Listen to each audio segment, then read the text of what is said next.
The wagon wheel splintered against the rock with a crack that echoed through the Colorado mountains, and Willow Foster knew she was hopelessly, impossibly lost. Again. She stared at the broken wheel, then at the trail that wound through the towering pines in 3 different directions, none of which looked remotely familiar despite having passed through this area only 2 hours ago. Or was it 3 hours? The sun was already dipping toward the western peaks, painting the sky in shades of amber and rose, and she had absolutely no idea which direction would lead her back to Fairplay. The map her father had drawn lay crumpled on the wagon seat, smudged with dirt and completely useless in her hands. She could read the words perfectly well, but the actual landscape refused to match the neat lines and careful notations he had made. A sound from the general store back in town echoed in her memory. That Foster girl could get lost in her own bedroom, old Mrs. Henderson had said, her voice carrying through the open door. Send her to fetch water from the well out back and she will end up at the livery stable somehow. The laughter that followed had stung, but Willow could not argue with the truth of it. She had been born in 1856 in a small settlement in Kansas, and her family had moved to Colorado Territory in 1872 when she was 16, seeking better prospects after the railroad expanded westward. Now, at 20 years old in this year of 1876, she had mastered reading, writing, arithmetic, and could bake bread that made grown men weep with joy. But put her on any trail, any road, any path, and within minutes she would be traveling confidently in entirely the wrong direction. Her father ran a small freight business, and she had begged him to let her make deliveries. She was strong enough to handle the wagon, good with the horses, and genuinely wanted to help. He had finally relented this morning, giving her the simplest possible route. Take 3 crates of mining supplies to the Murphy claim, 5 miles northeast of Fairplay, then come straight back. She had set out at dawn, full of determination. She had found the Murphy claim without too much trouble, mostly because she had simply followed the creek like her father instructed, and water only flows one direction. But on the return journey, she had spotted what she thought was a shortcut, a narrow trail that seemed to head back toward town. 2 hours later, she was deeper in the wilderness than she had ever been. The wheel was broken, and the shadows were growing longer by the minute. Willow unhitched the horses, her hands working automatically through the familiar task, while her mind raced through her options. She could try to walk back, but which direction? She could wait here and hope someone came looking for her, but her father would not expect her back until sunset, and by then it would be too dark to search. She could try to fix the wheel herself, but even if she managed it, she would still have no idea which trail to take. The temperature was already dropping. September in the Colorado high country meant warm days but frigid nights, and she wore only a simple brown work dress and a light shawl. Her supplies consisted of half a canteen of water, a piece of cornbread wrapped in cloth, and a completely useless sense of direction. A branch snapped somewhere in the forest behind her. Willow spun around, her heart suddenly hammering. Bears were common in these mountains, mountain lions too. And there were other dangers, the kind that walked on 2 legs and were just as predatory. 3 weeks ago, a woman traveling alone had been robbed on the road between Fairplay and Alma. The men had taken everything she had and left her to walk back to town in her undergarments. Another sound, closer now, deliberate footsteps crunching through the undergrowth. She grabbed the only weapon available, a heavy iron rod used for wagon repairs, and held it in front of her with both hands. Her palms were already sweating despite the cool air. The man who emerged from the tree line was the biggest human being Willow had ever seen.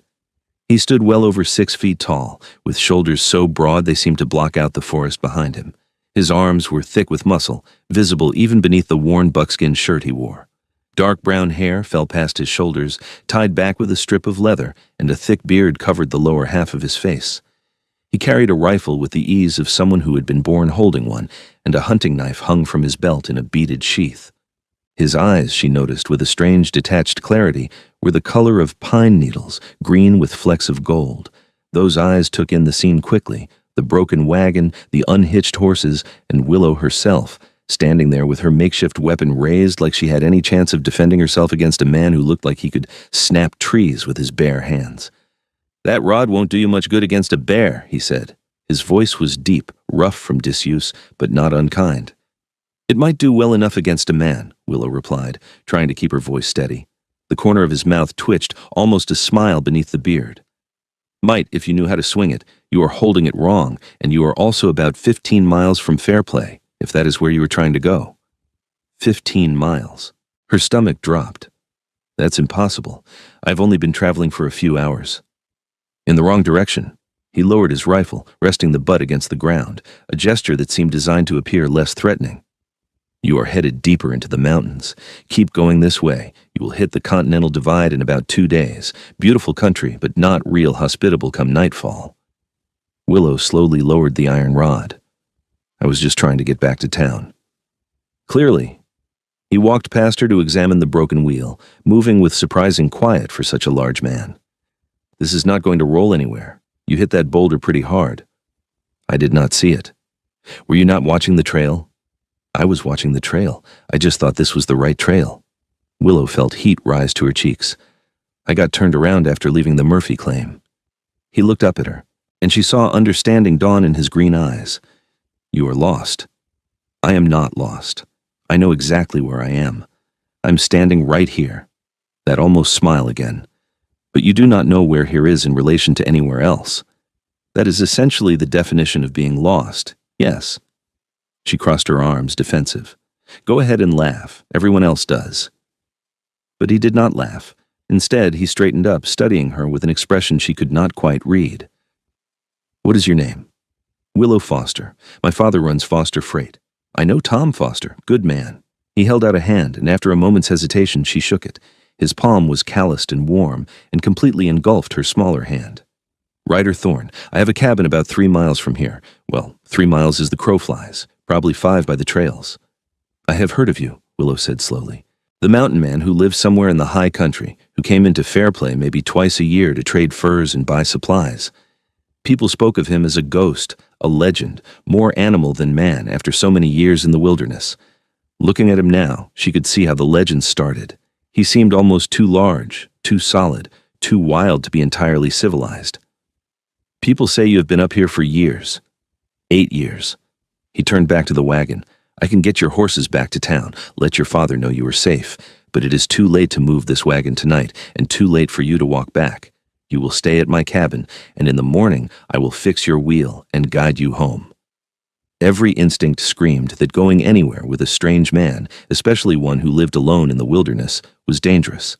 But staying here alone was equally dangerous, and something about Ryder Thorne made her think he was telling the truth. Maybe it was the straightforward way he spoke, with no flattery or false charm, or maybe it was simply that if he meant her harm, he could have done it already without offering explanations or assistance. How do I know I can trust you? She asked. You do not. He started gathering the reins of her horses. But your choices are trust me, or spend the night out here alone, and I can tell you from experience that the wolves have been active lately. Found tracks near my place just yesterday. Big pack. Wolves. Of course there were wolves. All right, Willow said, but I need to bring the money box from the wagon, and I am keeping this. She held up the iron rod. Fair enough. He handed her one set of reins while he took the other. Can you walk 5 miles? I can walk just fine. It is the knowing which direction to walk that causes problems. This time he did smile, a real one that transformed his harsh features into something unexpectedly warm. Then I will make sure you do not need to worry about direction. They set off into the forest, Ryder leading the way with confident strides, while Willow followed, leading one horse while he led the other.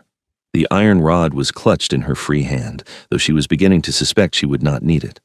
True darkness was falling now, the last light fading from between the trees.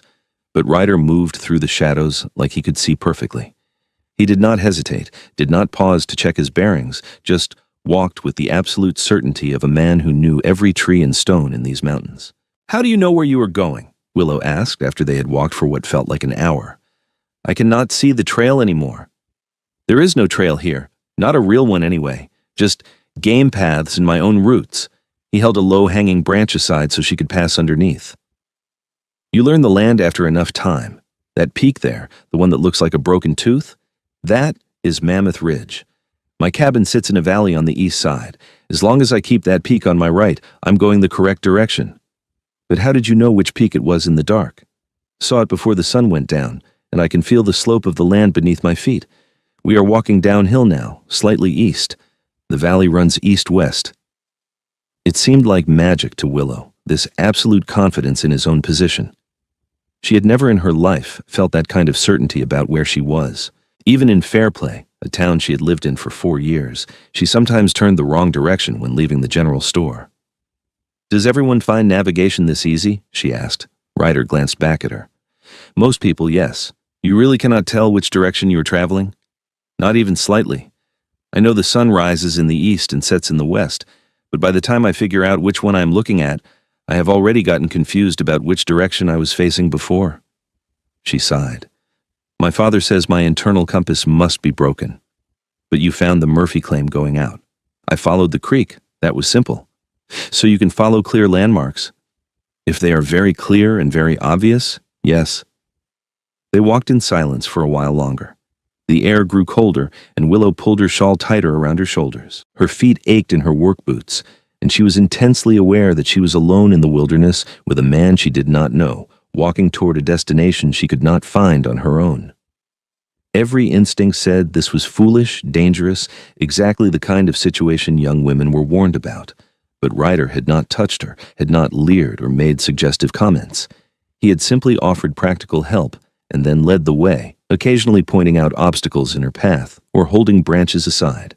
His rifle remained slung across his back, unthreatening. "There," he said finally, pointing ahead. "See the light?" Willow squinted into the darkness and saw a faint warm glow between the trees.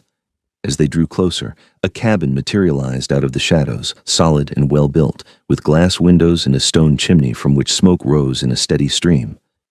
It was larger than she had expected, clearly the work of someone who intended to stay, not just a temporary shelter. Ryder led the horses to a small corral beside the cabin where 2 other horses were already settled for the night. He worked quickly, removing their tack and making sure they had water and feed. Willow stood awkwardly, holding her iron rod and money box, feeling completely out of place. "Come inside," Ryder said, gesturing to the cabin door. "It is cold out here." The interior of the cabin was warm and surprisingly clean.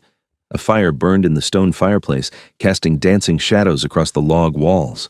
There was a table with 2 chairs, a bed frame built into one corner with what looked like a real mattress, shelves lined with supplies and books, and even a small stove for cooking. Furs and hides hung from the rafters, and the whole place smelled of wood smoke and pine.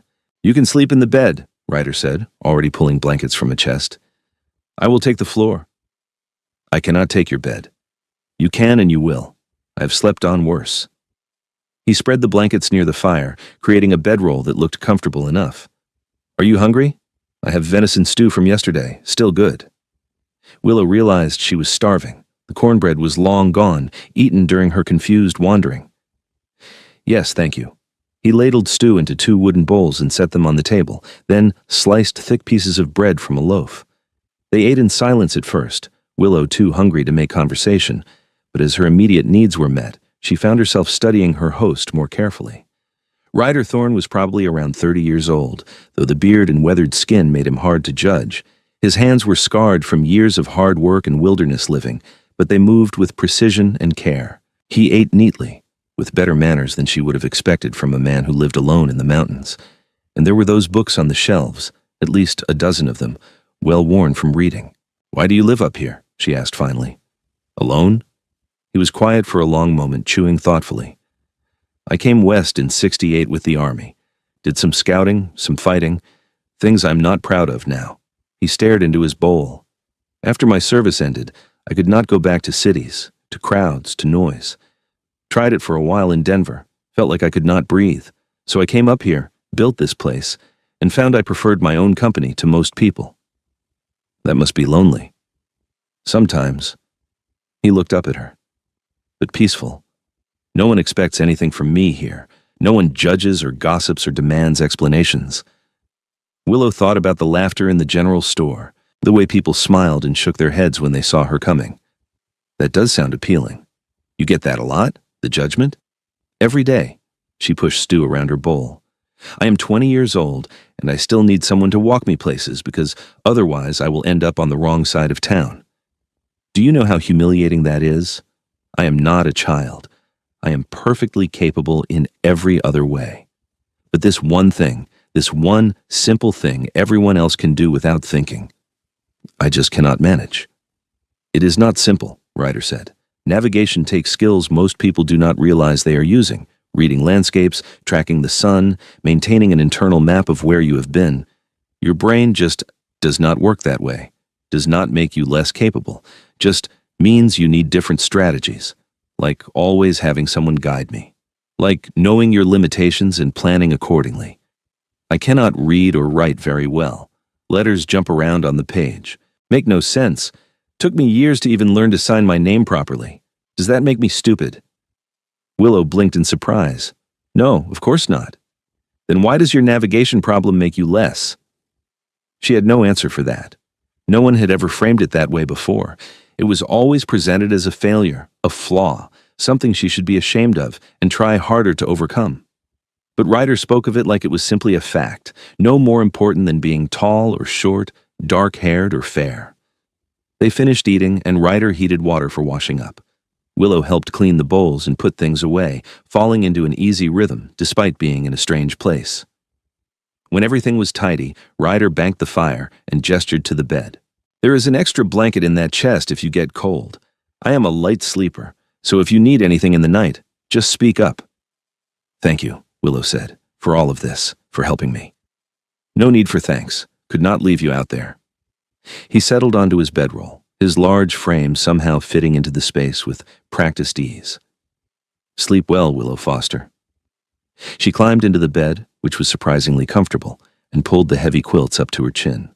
The cabin was warm, and the bed was soft, but her mind raced. She was sleeping in a strange man's cabin, miles from town, with no way to find her way back alone. By all rights, she should be terrified, but instead, she felt safe. Morning came with pale sunlight streaming through the windows and the smell of coffee brewing. Willow sat up to find Ryder already awake, dressed and preparing breakfast. He looked over when he heard her stirring. Morning, coffee is ready. Figured we should eat before heading to your wagon. They had a breakfast of cornmeal mush and dried apples, both of them eating quickly. And then Ryder gathered tools and supplies while Willow tidied herself as best she could. Her dress was wrinkled and her hair was escaping its braid, but there was nothing to be done about it. She looked exactly like what she was, a woman who had spent the night in the wilderness. The walk back to the wagon took less time in daylight, though Willow still had absolutely no idea where they were. Everything looked the same to her, just trees and rocks and more trees.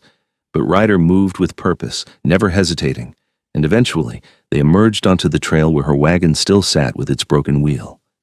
He set to work immediately, and Willow watched in fascination as he assessed the damage, selected tools, and began repairs.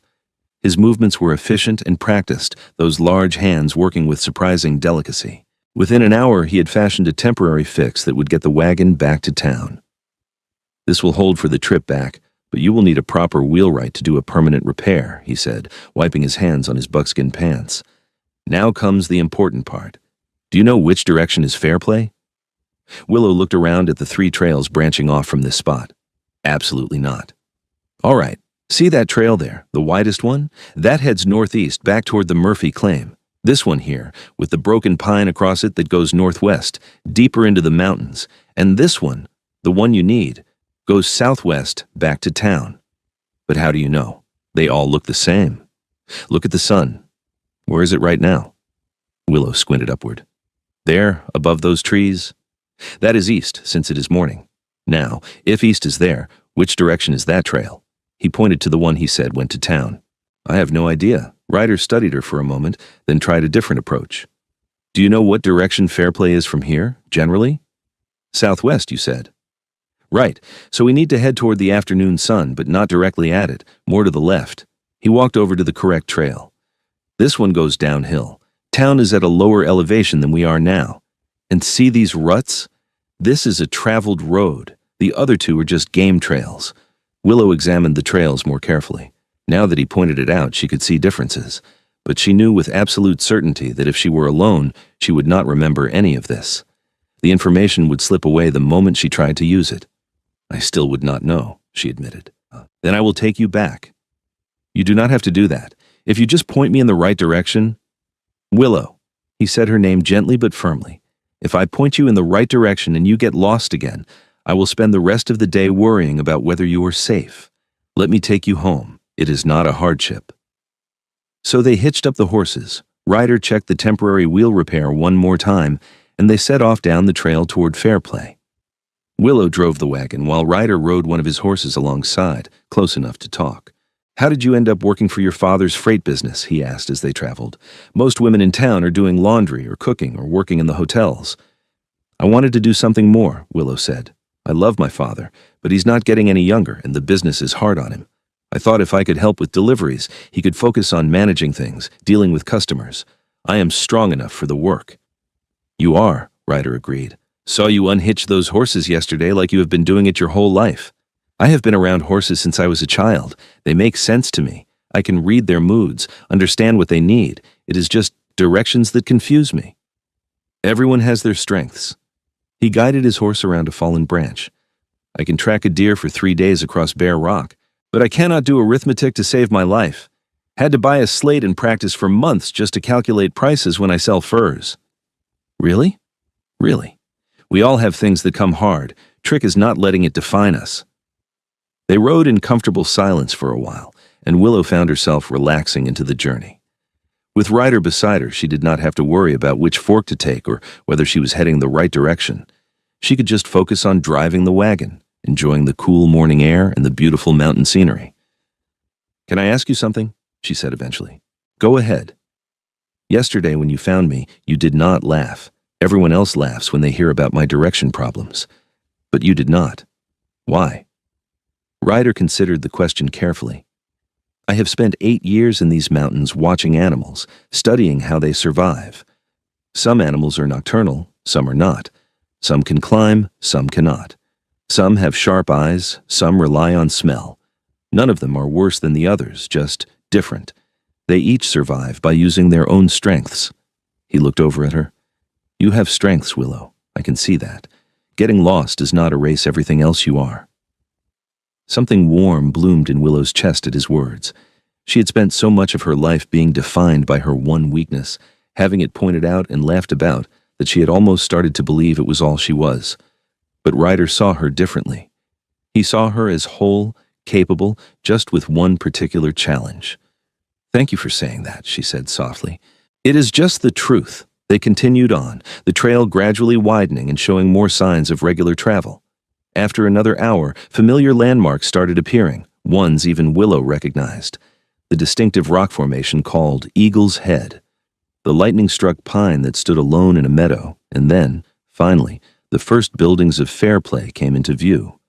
The town was small but growing, built around mining interests in the area. A main street ran through the center with businesses on either side: general store, saloon, hotel, blacksmith, and her father's freight office. Beyond that were scattered homes and the structures of people trying to build permanent lives in this rough territory.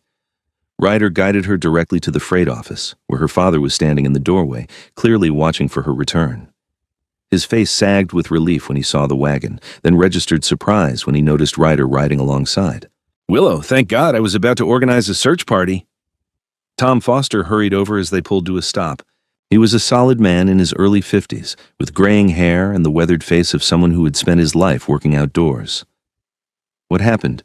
You should have been back yesterday afternoon." "I got lost, Papa." Willow climbed down from the wagon, broke a wheel and ended up in the high country. Mr. Thorne found me and helped. Tom turned to Ryder, who had dismounted and was standing quietly to the side. "Ryder Thorne, I heard you were up in those mountains. I'm grateful to you for bringing my daughter home safe." "No trouble," Ryder said. "She was handling things well enough when I found her. Just needed help with the wheel and navigation." "Navigation?" Tom sighed. "Willow, I told you to follow the trail straight back." "I thought I was following the trail straight back. It looked right." "It looked right to you, but it was leading 15 miles in the wrong direction," Tom said, but his tone was more worried than angry. "Sweetheart, maybe this is not the job for you." "Papa, please, I can learn better routes. I can be more careful." "You cannot learn directions that you cannot see. We have been over this 100 times. Tom ran a hand through his graying hair. "I cannot have you getting lost every time I send you out. It is too dangerous."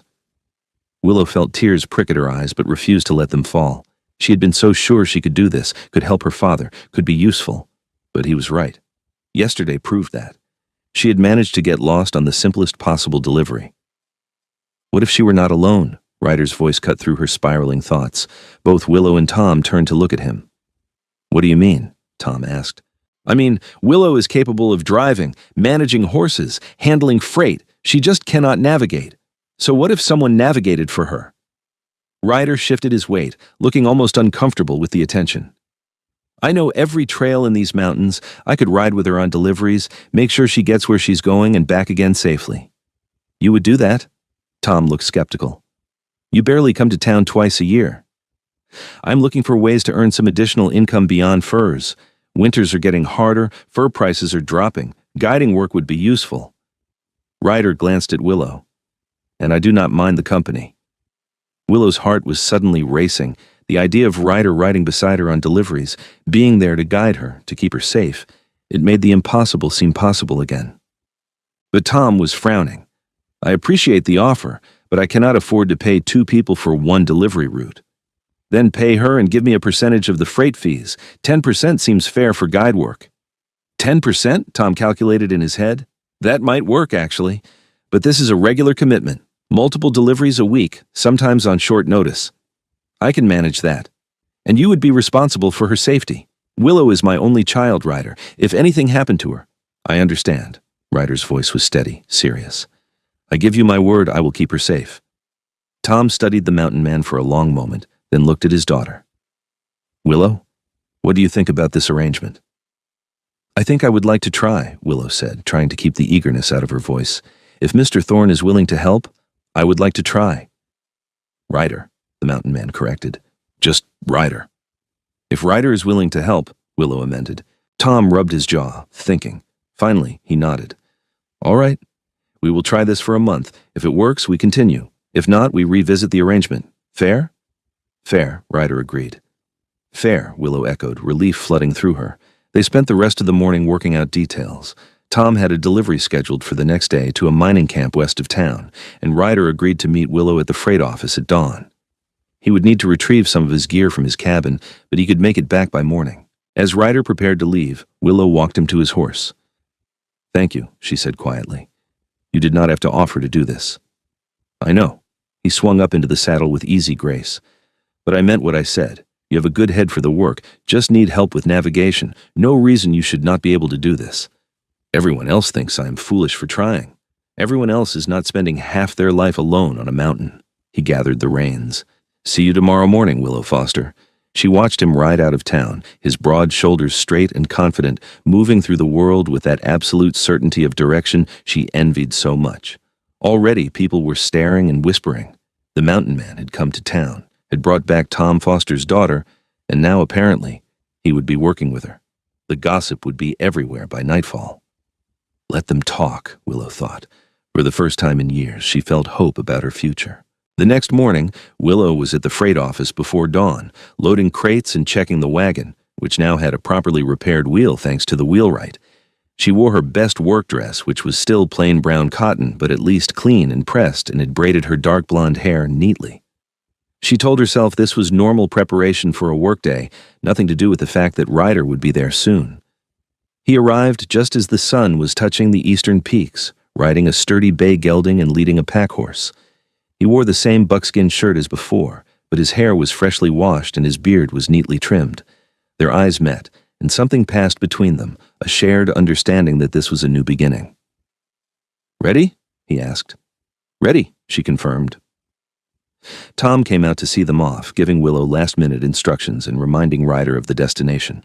The mining camp was called Silver Summit, about 8 miles west and slightly north, past 2 creek crossings and through a narrow canyon.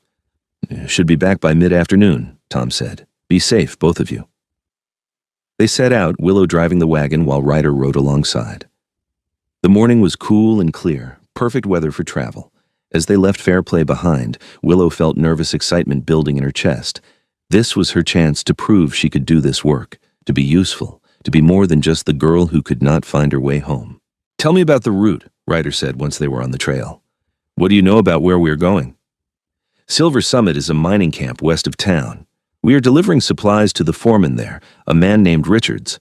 The camp has been producing well lately, so they are expanding operations and need regular deliveries. Good. Now look around. What do you see that is distinctive about this part of the trail? Willow studied their surroundings. There's a split rail fence along the left side, and that barn with the red door. Right, so when we come back this direction, what will you see? The barn with the red door and the fence. Good. Now, as we go, I'm going to point out landmarks. I'm not expecting you to memorize them all at once, but over time, you might start recognizing places. Even if you cannot track overall direction, maybe you can recognize specific spots. It was the most patient teaching Willow had ever experienced. Ryder did not mock when she failed to notice an obvious landmark or forgot something he had just mentioned. He simply pointed it out again, explained it differently, and moved on.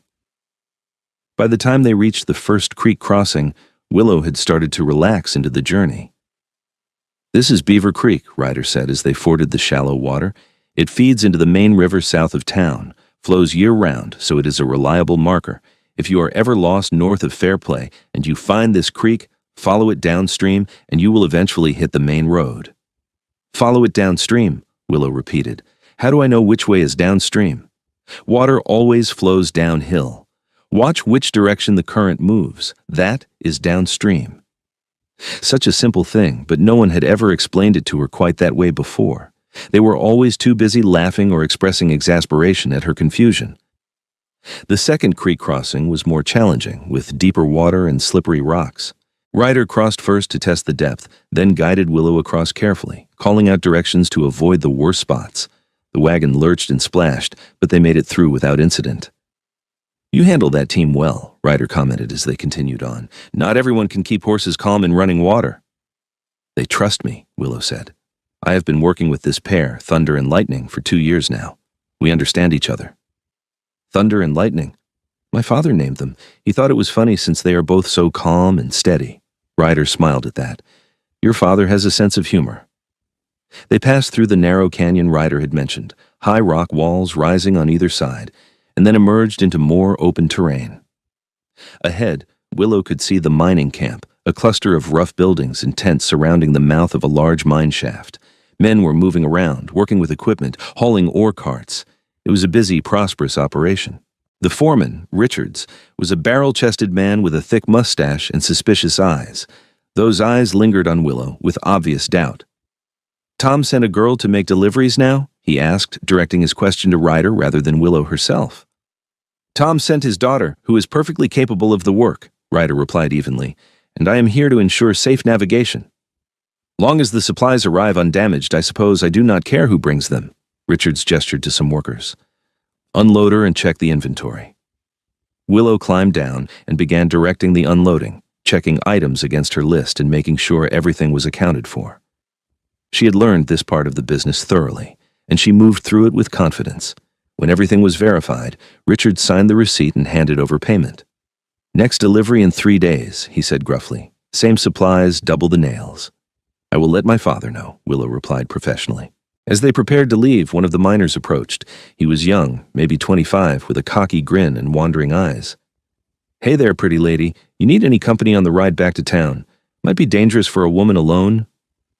"She is not alone," Ryder said quietly, but there was steel beneath the words. He had dismounted and now stood next to the wagon, and his sheer size made the young miner take a step back. "Just being friendly," the miner muttered. "Be friendly somewhere else." The miner retreated, and Willow felt grateful for Ryder's presence. She had dealt with unwanted attention before, but there was something particularly unsettling about being in a remote camp full of men with no other women around. Having Ryder there, solid and protective, made all the difference. They set off back toward Fairplay, retracing their route. As they traveled, Ryder continued his patient teaching, pointing out landmarks from a different angle, explaining how the same features looked when approached from the opposite direction. "This is the hard part for most people," he said. "Things look different depending on which way you are traveling. That rock formation that looked like a face going west now just looks like a pile of stones going east." "So how do you keep track?" "Practice, mostly, and I try to look back over my shoulder every so often when I'm traveling somewhere new. That way I have seen the return route even before I need it." Willow tried that, turning in her seat to look at where they had been. It was disorienting, seeing the trail from that angle, but she could understand the value. They stopped beside Beaver Creek to water the horses and eat the lunch Willow had packed. Sitting on the creek bank, watching the water flow past, felt peaceful, comfortable, like they had been doing this for years rather than just hours. "Can I ask you something personal?" Willow ventured as she ate a piece of bread and cheese. Depends on the question. Why did you really offer to do this? You said you wanted extra income, but I do not think that is the whole reason. Ryder was quiet for a long moment, watching the creek. When I found you yesterday, broken wagon, obviously lost, you were not crying or panicking. You were trying to figure out what to do next. You had a weapon in your hands, ready to defend yourself if needed. You were scared, but not helpless. He looked at her. Most people would have fallen apart in that situation. You did not. That impressed me. I was terrified, Willow admitted. Being brave does not mean not being scared. It means doing what needs to be done, even when you are scared. He brushed crumbs from his hands. And maybe I was tired of being alone all the time. Maybe I saw a chance to do something useful, while also having a reason to be around another person, someone interesting. You think I am interesting? I think you are determined, capable, and honest about your limitations without letting them stop you. That is interesting. Willow felt warmth spread through her chest, and it had nothing to do with the afternoon sun. She looked at Ryder, really looked at him, seeing past the intimidating size and wild appearance to the thoughtful, kind man beneath. He met her gaze steadily, and something unspoken passed between them. They finished lunch and continued back to Fairplay, arriving in mid-afternoon just as predicted. Tom was pleased with the successful delivery and impressed with how smoothly things had gone. He paid Ryder his percentage and scheduled another delivery for 2 days later. Over the following weeks, a pattern developed. Willow and Ryder made deliveries 3 or 4 times a week to various mining camps, ranches, and settlements in the surrounding mountains. Each trip, Ryder taught her more about navigation, and each trip, Willow absorbed what she could while accepting that she would never have his natural sense of direction. But that was acceptable now because he was always there beside her. And somewhere along the way, their partnership became something more. It started with small things. Ryder bringing her a wildflower he had spotted beside the trail. Willow packing extra biscuits because she had learned he had a particular fondness for them. Conversations that stretched longer during their lunch breaks, covering everything from childhood memories to thoughts about the future. Moments when their hands brushed while working with the horses, and neither of them pulled away immediately. Willow found herself looking forward to their deliveries with an eagerness that had nothing to do with work. She thought about Ryder during her evenings at home, wondering what he was doing in his mountain cabin, whether he was thinking about her too. She noticed details about him that she had not seen at first, the way he always checked her wagon wheels before they set out, making sure she was safe. The careful way he spoke, choosing his words deliberately. The rare, beautiful smiles that transformed his whole face. And Ryder, for his part, found reasons to come to town more often. He would stop by the freight office to discuss routes or check on scheduled deliveries, but really, he just wanted to see Willow. He taught her about tracking animals and identifying edible plants. He carved her a small wooden compass, though they both knew she would not be able to use it properly, just because he wanted to make something for her. He started imagining a future that included her, wondering if she could be happy in his mountain cabin, if she would want that kind of life. One afternoon in early October, 6 weeks after they had started working together, they made a delivery to a ranch on the northern edge of the territory. The return journey was longer than usual, and dusk was falling by the time they were halfway back to Fairplay. "We are not going to make it back before full dark," Ryder observed, studying the fading light. "There's a line shack about 2 miles ahead. We can shelter there for the night, head back in the morning." "Is it safe?" Willow asked. "Safer than traveling these trails in pitch black. The shack is maintained by the ranchers in the area, left stocked for travelers. We can build a fire, have some protection from the cold." They reached the line shack just as the last light was fading from the sky. It was a small, rough structure, just one room with a fireplace, a couple of bunks, and shelves holding basic supplies. But it was solid and weatherproof, and soon Ryder had a fire going that warmed the space considerably. They prepared a simple meal from the supplies in the shack, supplemented by what Willow had packed. As they ate, sitting on the bunks facing each other across the small fire, the intimacy of the situation seemed to settle over both of them. Are you worried about what people will say?" Ryder asked quietly. "About us spending the night out here alone?" "People already talk," Willow said. "They have been gossiping about us since you started riding with me. Apparently, it is scandalous that I spend so much time with the mysterious mountain man. Does that bother you?" "Not as much as it probably should." She met his eyes across the fire. "Do you care what they say?" "I have not cared what people thought about me for a long time." He was quiet for a moment. "But I care about your reputation, about making things difficult for you." "Ryder." Willow set down her bowl and leaned forward. "The only thing that would make things difficult for me would be if you stopped riding with me. If you decided this was not worth the gossip or the time or whatever else. Everything else I can handle." "I am not going to stop." His voice was firm. "Unless you want me to. I do not want you to. Not ever." The air between them felt charged, heavy with things unsaid. Ryder stood and crossed the small space, sitting beside Willow on her bunk. Up close, his size was even more apparent, his broad shoulders blocking out the firelight. But Willow felt no fear, only anticipation. "Maurice." "I have been thinking about you every day," Ryder said quietly.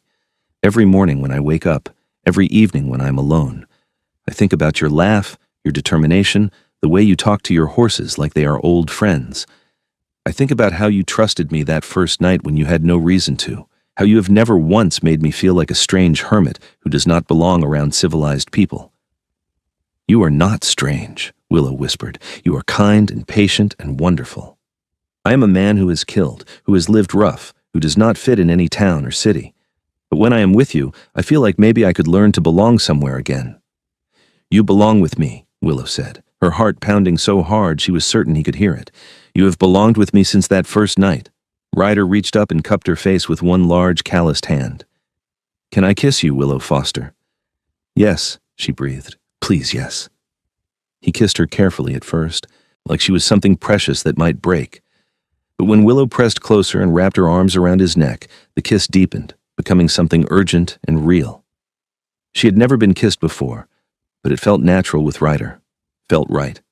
His arms came around her, holding her close against his broad chest, and she felt safe and wanted and cherished all at once. When they finally broke apart, both breathing hard, Ryder pressed his forehead against hers. "I am falling in love with you," he said roughly. "I might have been falling since I saw you standing there with that iron rod, ready to fight the whole wilderness if you had to." "I love you too," Willow replied, joy flooding through her. "I think I started loving you when you did not laugh, when you just offered to help, like it was the most natural thing in the world." They kissed again, softer this time, savoring the moment. Eventually, they settled on the bunk together, Willow tucked against Ryder's side with his arm around her. They stayed like that for hours, talking quietly, sharing dreams and fears, planning a future that seemed suddenly possible. "Will you marry me?" Ryder asked as the fire burned low. "I know it is fast, but I am not a young man anymore, and I do not see the point in waiting when I know what I want. I want you, Willow. Want to wake up beside you every morning, want to guide you through life, want to build something real together." "Yes," Willow said without hesitation. "Yes, I will marry you." They lay together until dawn, not sleeping, just holding each other and talking about everything and nothing.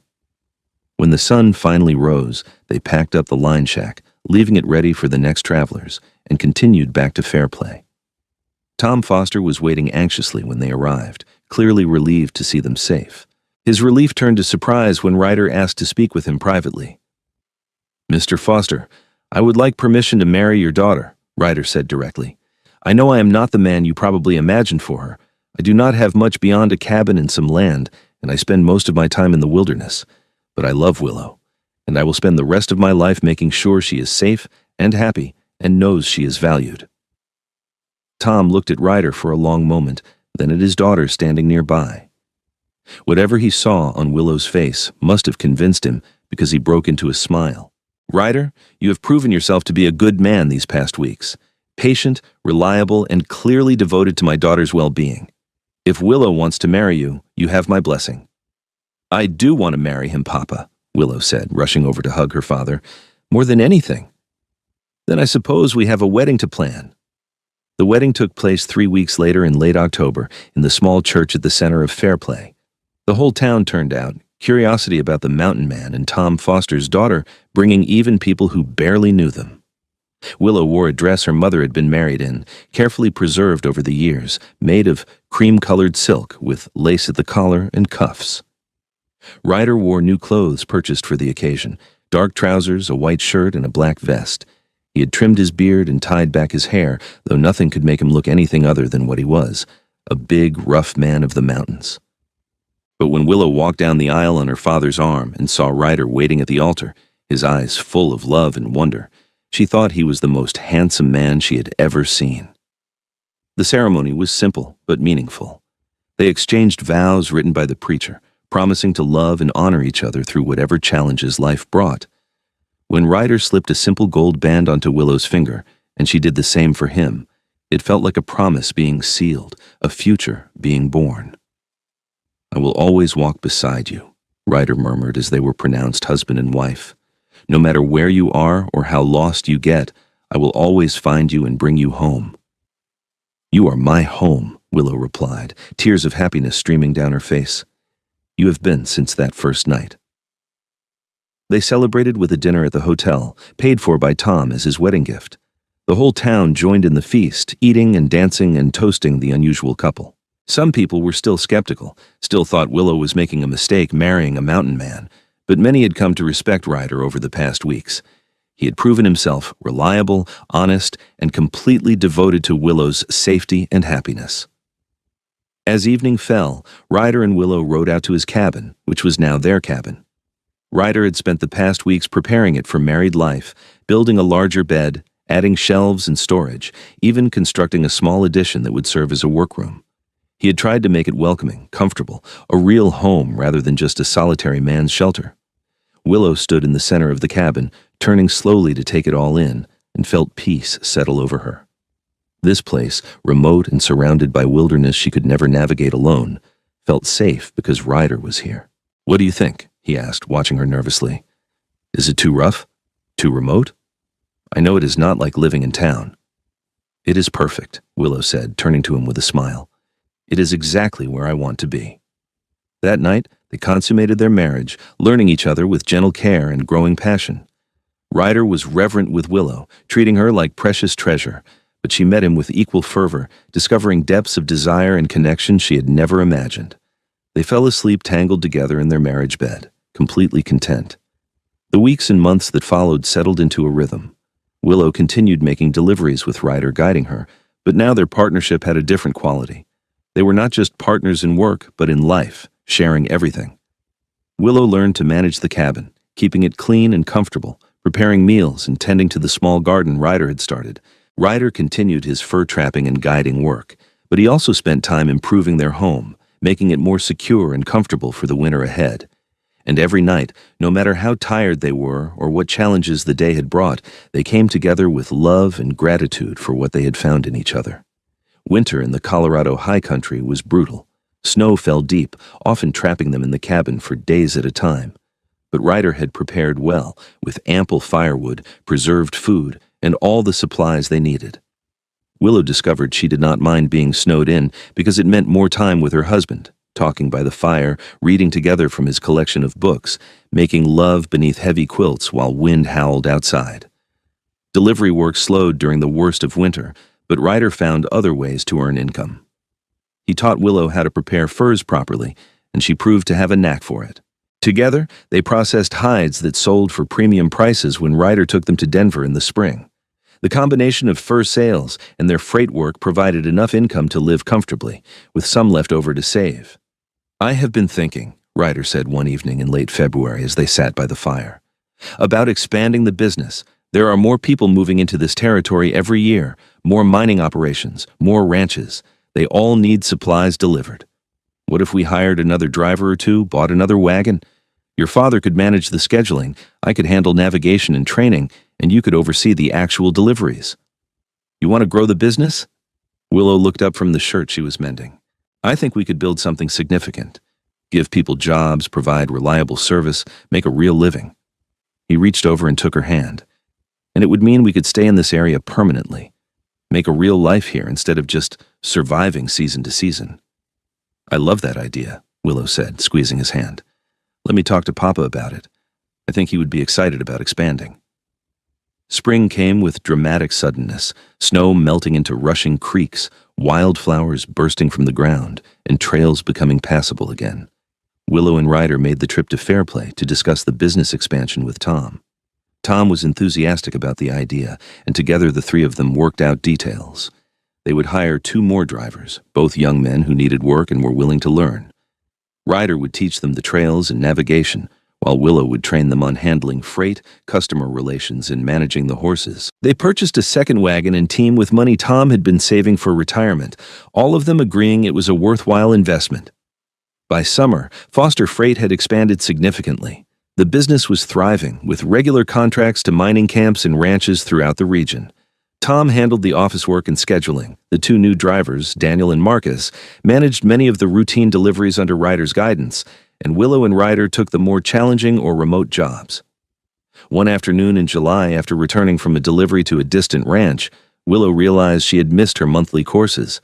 The second month confirmed what she suspected. She was carrying Ryder's child.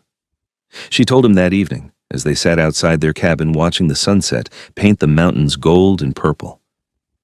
"I am pregnant," she said simply, watching his face for reaction.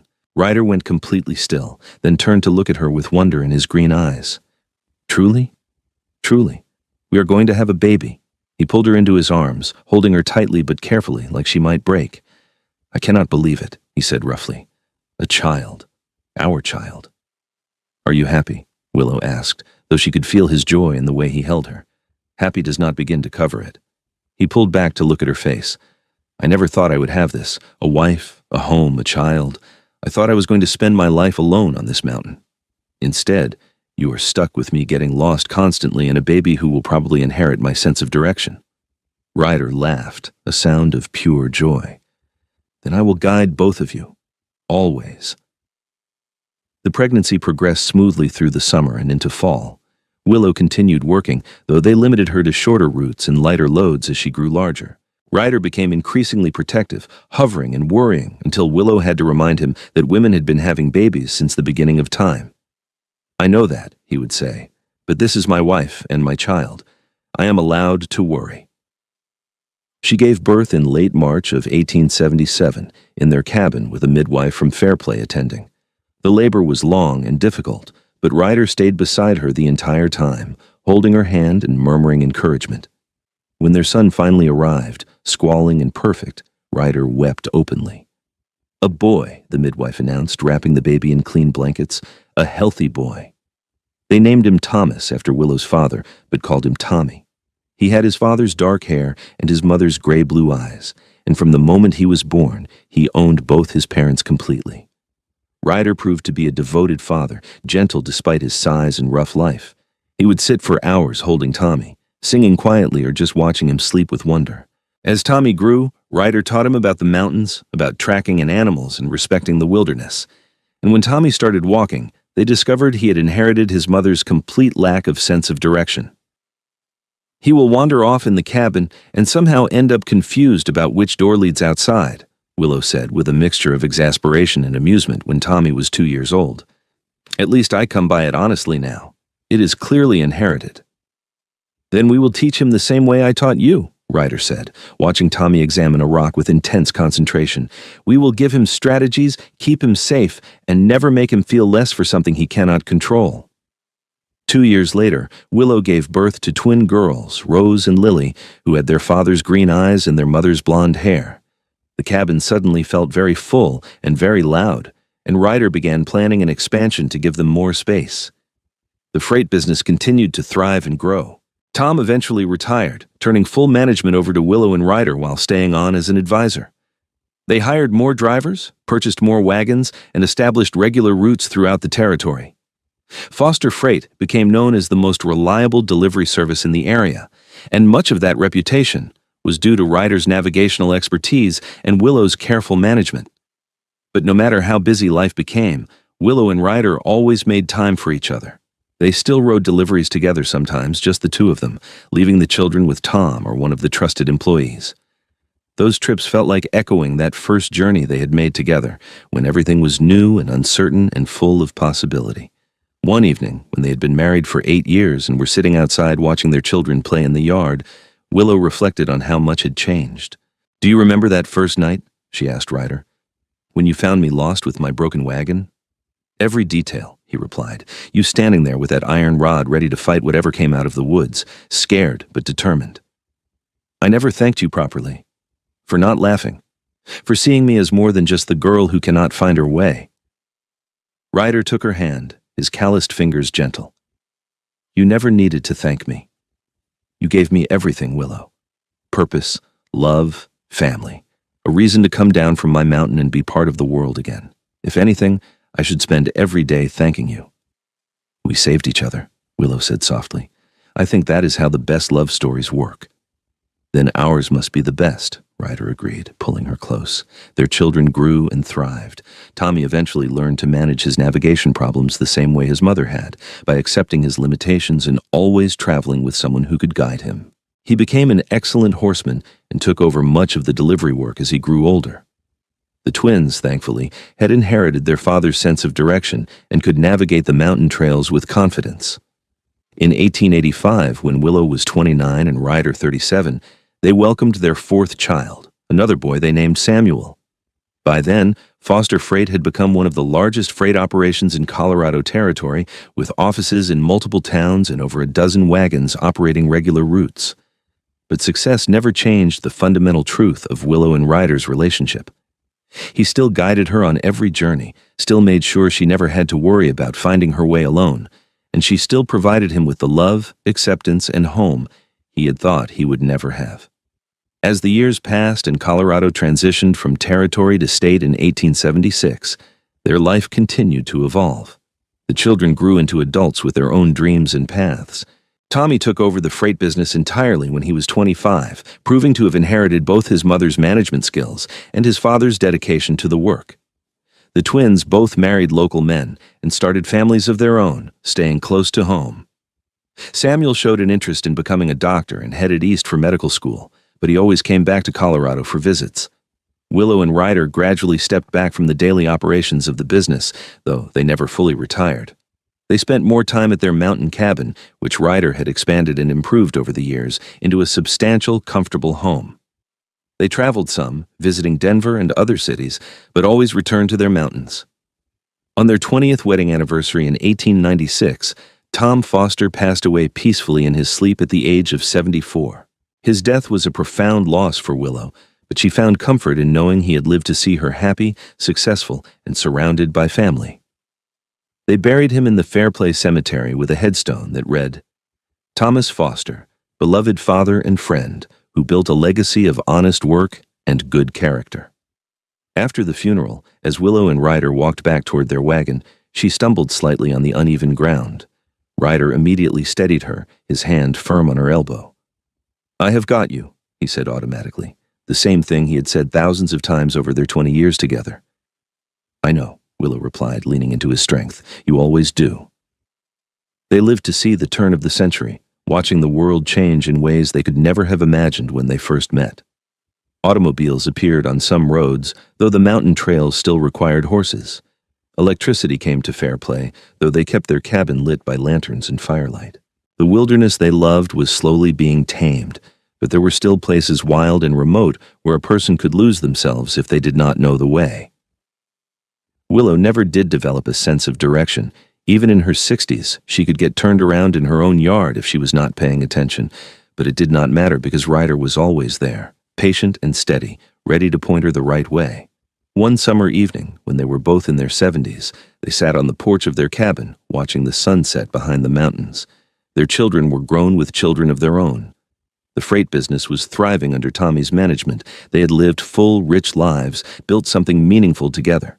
Do you ever regret it? Willow asked quietly. Giving up your solitary life for all this chaos? Ryder looked at her, this woman he had loved for over 40 years, and smiled. Not for a single moment. Every direction I went before I met you was just wandering. You gave me a destination worth reaching. Even though you have had to guide me every step of the way, especially because of that. He took her hand, his grip still strong despite his age. Remember what I told you that first night? That everyone has different strengths?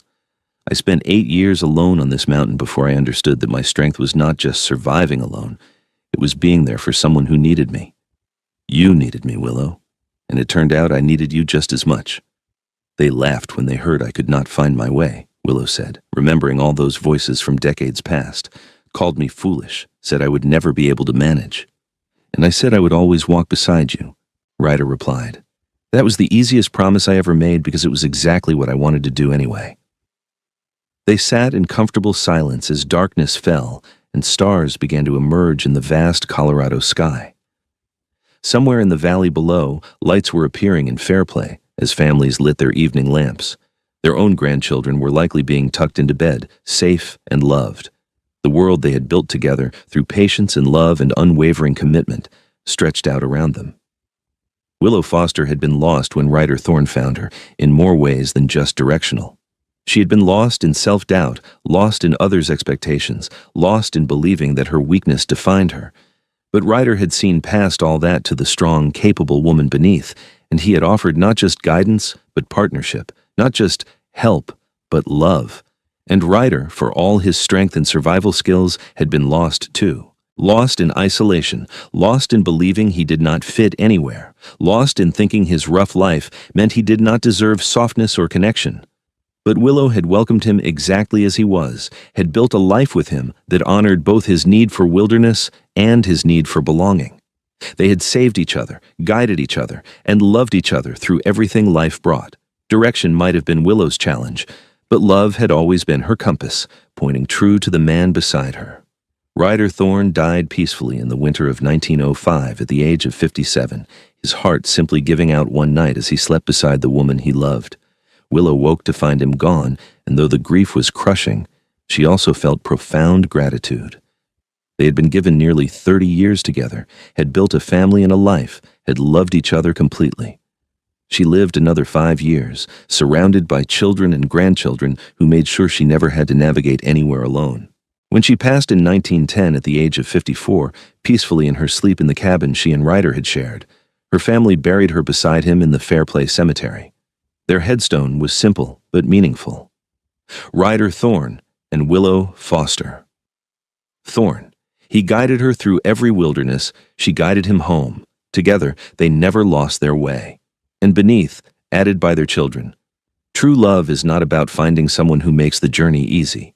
It is about finding someone who will walk beside you no matter how hard the path becomes. The freight business they built continued for another 3 generations, always keeping the name Foster Freight in honor of the man who started it and the daughter who expanded it. And among the family, passed down through stories told to each new generation, was the tale of how it all began. With a woman who could not find her way, a mountain man who could, and a love that proved some people are not lost at all. They are just waiting for the right person to walk beside them. In the end, Willow Foster never did learn to navigate on her own.